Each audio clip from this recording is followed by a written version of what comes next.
right now, I'm joined by Larry Dwyer, Assistant Director of America's first university band, the Band of the Fighting Irish. Larry is a 1966 Notre Dame graduate and was named Outstanding Bandsman as a senior. Larry, welcome to Notre Dame Day. Jackie, it is so great to be here. Great, yes. I know, it's awesome that you're here today, and we're going to ask you a couple questions, but first, Larry, some of our viewers might not know that the Band of the Fighting Irish is comprised of more than just students from Notre Dame. Now talk to me about band membership. Well, band membership, it's really terrific because we welcome women from St. Mary's College and also students from Holy Cross College. So it really encompasses this entire campus area. Right.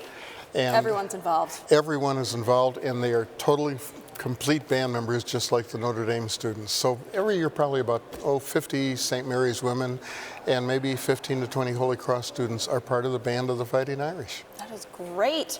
Now, also, another question. Let's talk about the selection process. Now, you did mention how Holy Cross and St. Mary's is part of that, part of the Band of the Fighting Irish. But when does the selection process take place? Is it right before the school year?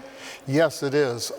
Most incoming freshmen arrive this fall on Friday, August 19th. Wow. Anybody trying out for the band comes just 2 days sooner on August 17th. We check them in, and then all day Thursday and Friday we teach them our style of marching. Some of these students came from small Catholic high schools where they had never marched before.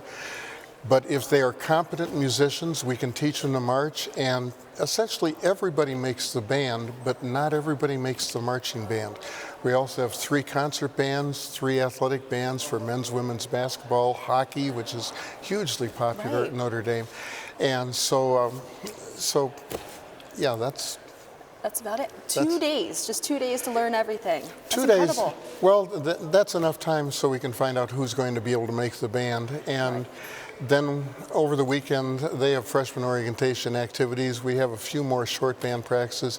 Monday morning, the marching band list is posted. And once in a while, we have a game immediately that next Saturday, and all the new freshmen are on the field marching along with the returning upperclassmen. So my gosh.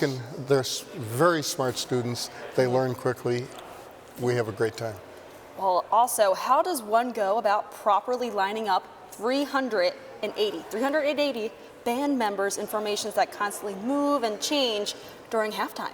Yeah, it looks mysterious, I suppose, but we simply have 8.5 by 11 sheets of paper that we pass out that basically show a football field grid with the yard lines, the hash marks, and it has little numbered dots. Oh my gosh. And if I'm number 71, I look on there and I find, okay, I'm on the 32-yard line, halfway between the rear hash mark and the sideline, and I get to my spot. Everybody does that. That's formation 1.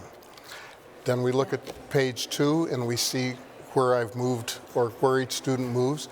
And so we practice going back and forth 3 or 4 times from page 1 to page 2.